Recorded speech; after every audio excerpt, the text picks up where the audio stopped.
Kunkuyu akapome basi kwalowa chimwendo panda.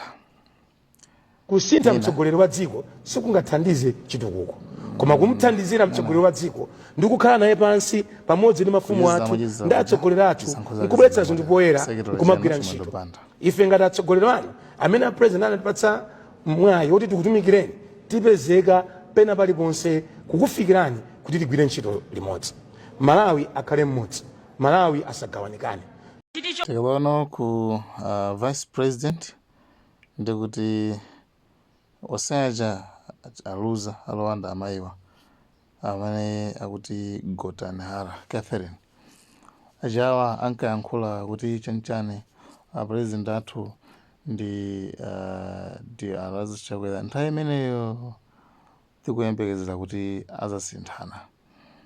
Nthawi imeneyo ndithu malemu South Chilima alimo chomwe ndaife pano tikumanga kuti 2025 president wathu chakwera zimenezo zimene tamanga muno